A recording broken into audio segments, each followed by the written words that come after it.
So we're here today to talk about the non-exec director and what they bring to a company and by implication what they bring to the investor. So to enlighten us about this, I'm here with Chris Spencer Phillips, who runs First Flight Non-Exec Directors, which is consultancy and search for chairs and non-execs. Chris, afternoon. Good afternoon. So tell us, first of all, how you got involved in recruitment of non-exec directors. Well, I had a publishing business, which I sold, and then I got divorced, and I thought I would need to start another business. And having read the Higgs report back in 2002-03, which you may recall, by Sir Derek Higgs, who was asked by the British government to look at the composition and effectiveness of British boards, which he did. And his report was the precursor of the Corporate Governance Code. And he was the first one to say that boards should have a minimum of 2 non-executive directors, independent non-executive directors, and larger companies should have half their board should be independent non-executive directors.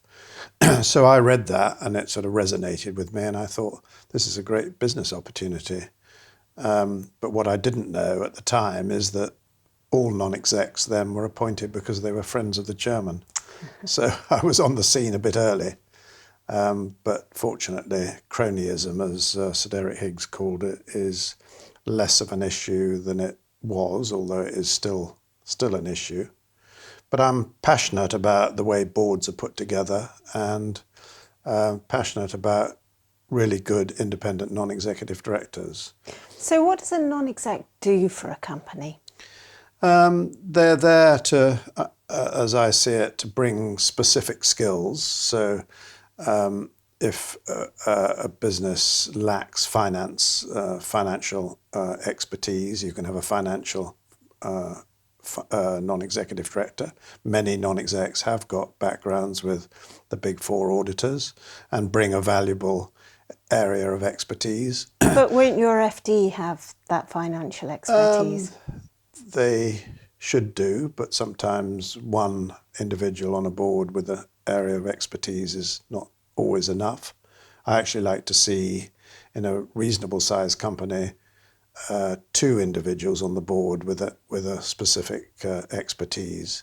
So if you've got operations, you've got strategy, you've got finance, you've got an entrepreneur to drive the business forward. So you'd have 2 people who are strong in each one of those skills.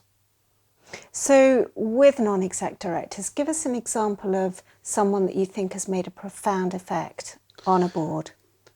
It's quite hard to name specifics because there are client confidentialities. I think I would probably say in the last few years the most often requested skill set is digital and e-commerce, and we still see boards or meet companies where there is nobody on the board. I mean, I spoke to one who you'd be very familiar with, an AIM company, who have done very well. They provide cosmetics, and they have had a tough time of late. They don't have anybody on the board who has any digital or e-commerce expertise, and I feel that they're missing out. They should have that expertise. They sell to retailers, and I think if they had somebody who had a really strong background in successful e-commerce business or digital business, I think they would benefit very, very strongly from it. So if they bring this person in as a non-exec director to advise them in this area, how much of a contribution do they give in terms of hours? Because it sounds a big job, and yet I always thought that the non-exec probably did 20 hours a year or 30 hours a year? 2 days a month is the sort of standard. We always split it up to formal time to informal time, so a day a month for a board meeting or a strategy away day, and a day of preparation time and talking to managers and research and stuff like that. So what are the qualities and the qualifications required to be a non-exec director? That's a pretty good question. It is not always very easy to answer. I tend to look at it from the other standpoint. I always quote the Chinese saying the fish rots from the head. If you don't have a good board, if you don't have a good chairman, you don't have a good CEO, the company isn't going to go anywhere, and it's going to go off the rails. If you have really good chairman, really good non-execs, then you can have a really good board. The prime focus of a non-executive director is to challenge, and the strategy being the most important thing in a company, maybe the culture as well. They should challenge that, they should question that, they should help refine it, and make sure that the CEO is delivering on the strategy. So as an investor, I'd say that your CEO is absolutely imperative, as is your FD. And beyond that, they just seem an extra cost to have. The chairman can be very influential, but the non-execs seem to be just an extra cost. And Lord Lee has a great joke, which is... What is the difference between a supermarket trolley and a non-executive director? Between a supermarket trolley and a non-executive director? And the answer is that while the supermarket trolley has got a mind of its own, you can get more food into a non-executive director. Yes, I've heard that. What I would say is that I read some research a few years ago from Coutts, which they'd done on boards, and they showed that over 50% of chairmen were dissatisfied with their non-execs. And I read that and I was sort of profoundly disappointed for a few days, until it dawned on me that if you look at how most non-execs are appointed, it's hardly surprising that they don't add value and they don't contribute. A statistic that was in parallel to that is the number of non-execs that are actually asked to provide a CV before they're appointed. It's very much the old boy network. It's very much the old boy network, and if you appoint somebody like that, it's very random, and the chances are they're not going to challenge. The chances are they're probably not going to be current in terms of technology, and the chances are they're not going to contribute very much. So what do you look for when you're trying to select candidates for non-execs? We like to be we like to have a conversation with all the board members, but who's responsible for the appointment. So maybe the CEO, maybe the chairman of the nomination committee, and really try and understand what it is that they want. And very often they don't know. I have had conversations with quite large companies with the HR manager or the chairman, and you ask them who they've got round the boardroom table, and I'm constantly amazed that they don't actually know. They say, "Oh, well, he used to work for Boots," or and you say, "Well, I know who he is and where he worked, but I wanted to know what he contributes at board meetings." A non-exec should contribute something specific. Every non-exec should be on a subcommittee. They should have an area of expertise. I'm not a fan of what I call generic non-execs, these portfolio non-execs who collect umpteen roles and don't really put a lot of effort into any of them because they spread themselves very thinly. They, I don't think, do add a lot of value.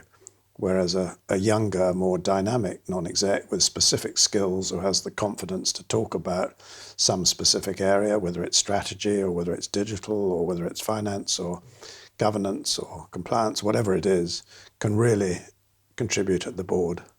And do you find that when you speak to the board, they know what it is that they want, or are you trying to create the brief for them, so to speak? They don't know what they want. Very often, it is changing. It's changing a lot. But very often the chairman says, "Oh, I just want a non-exec.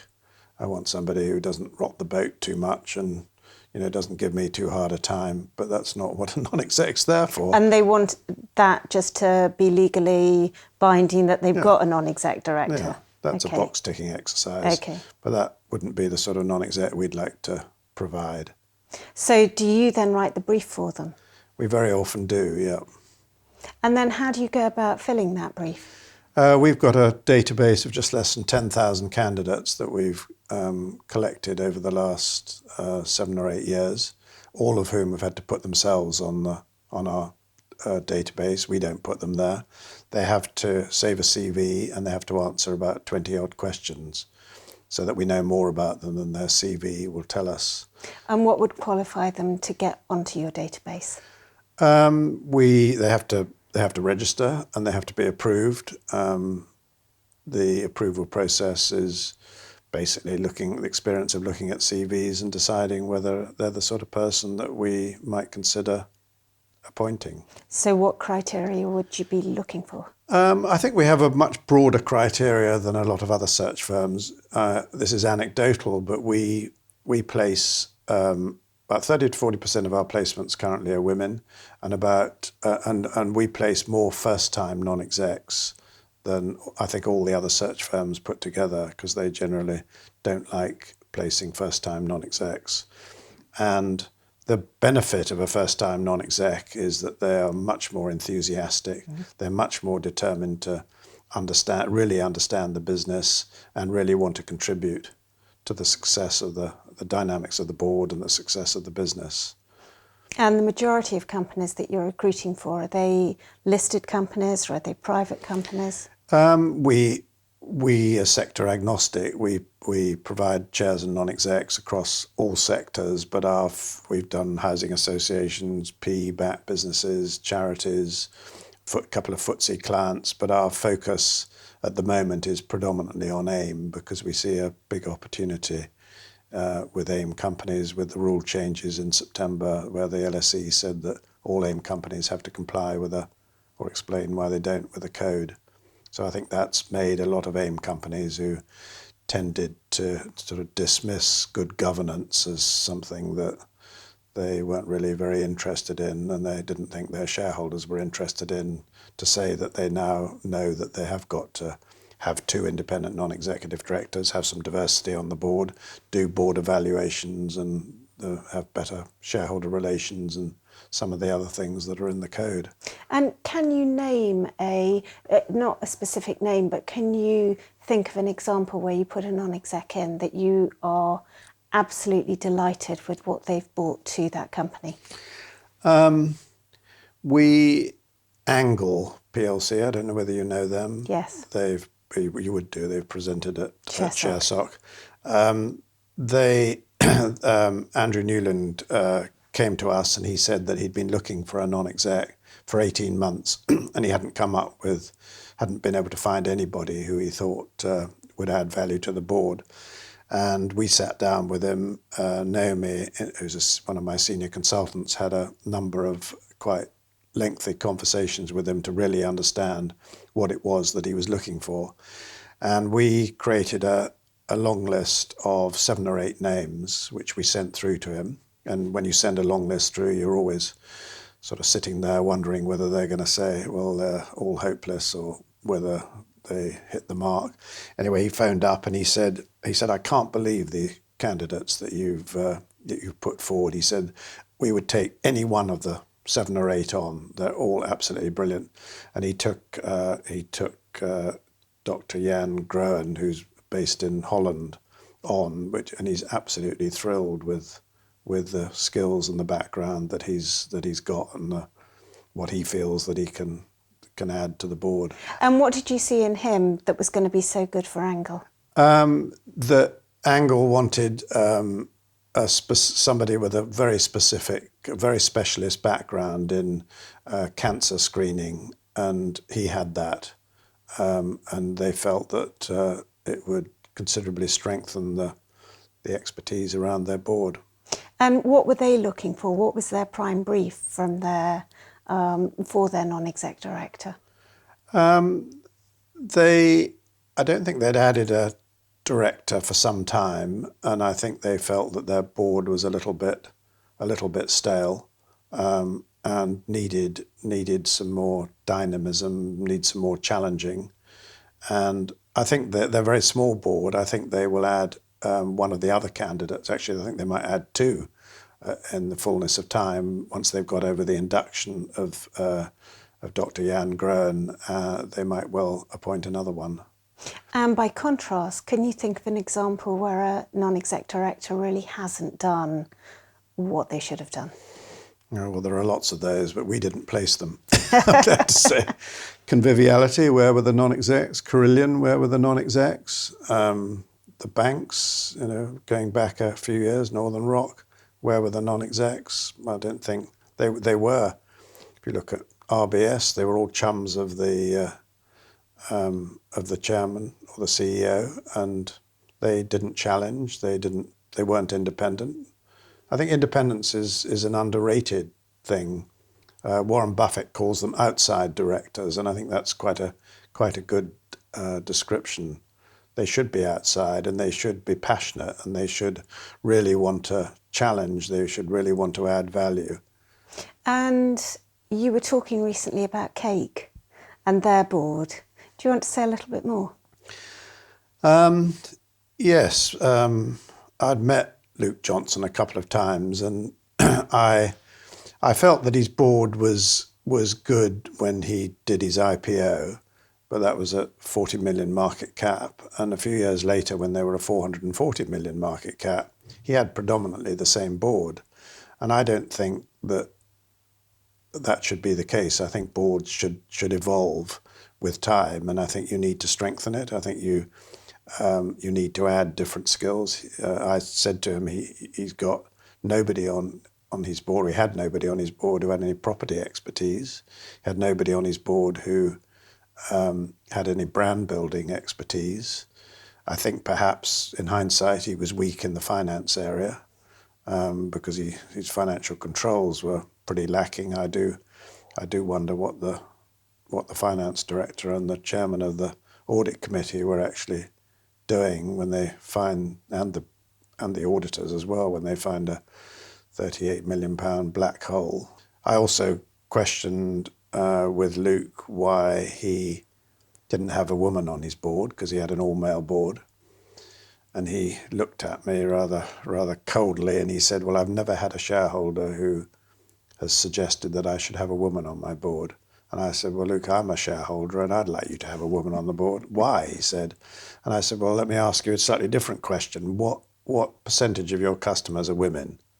He said, okay, yeah, well, it's about 70%. And I said, well, don't you think you should have a representative of your biggest customer base on your board?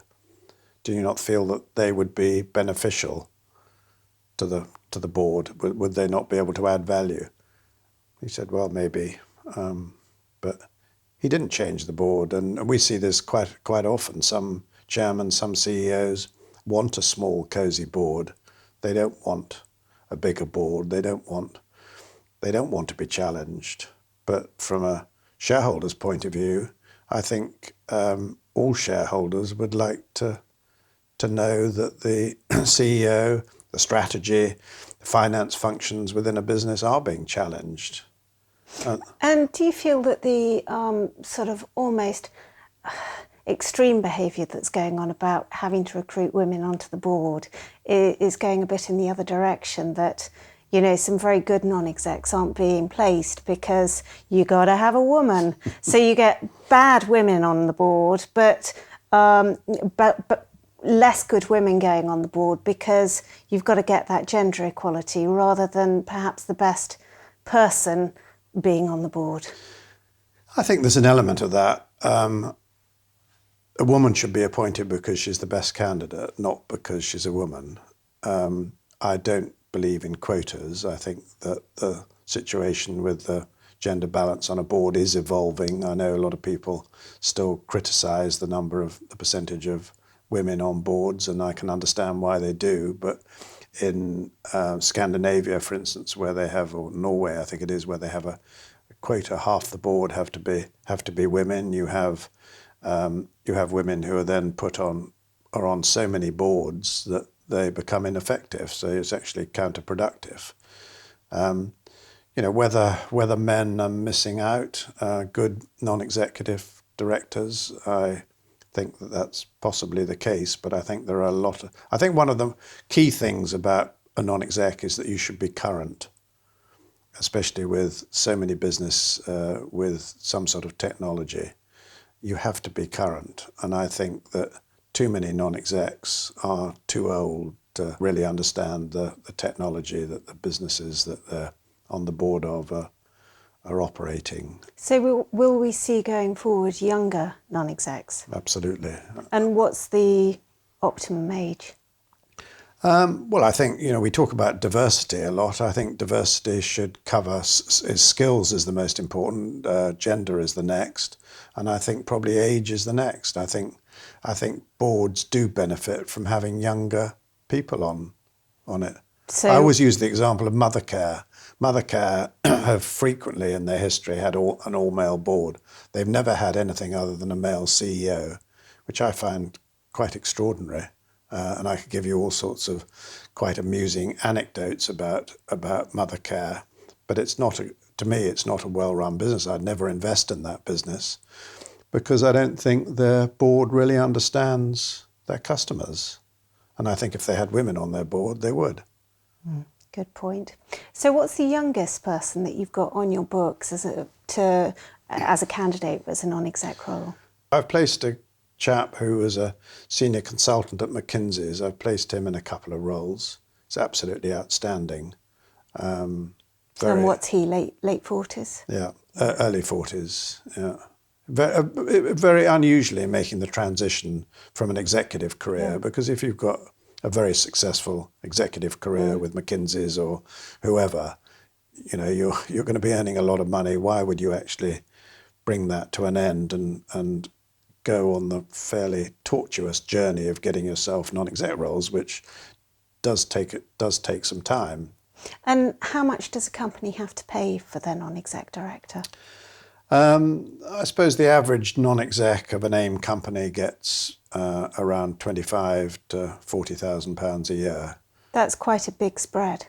It is, yeah. Well, so why does someone get 40 or someone get 25? I think it's size of company rather more than the time commitment, because the time commitment's pretty much the same. You would get more if you're on more subcommittees. So if you're on the audit committee or the remuneration non-com, some companies have customer subcommittees or technology subcommittees. If you're on a subcommittee, you would put in more time and therefore you get paid more. But I think it's really determined by the size of the business. And how many non-execs do most companies have? They should have, AIM companies should have a minimum of 2. And is that normal to have 2, or do they have more than that? There are quite a number. Well, they might have 2 non-execs, but the big question is, are they independent non-execs? Because a lot of them aren't, and they cease to be independent if they're a friend of the chairman, if they've been on the board for more than 9 years, if they've had prior dealings with the company, or if they are representative of an investor. They're not independent. So I would exclude them and say that they shouldn't be counted, but a company should have 2 truly independent non-execs. And do they ever have more? Some do, yeah. And what tips have you got for companies how to get the best out of their non-execs? It's the skill of a chairman, really. I think they should be the right non-execs with the right background and the right area of expertise so they can understand the business.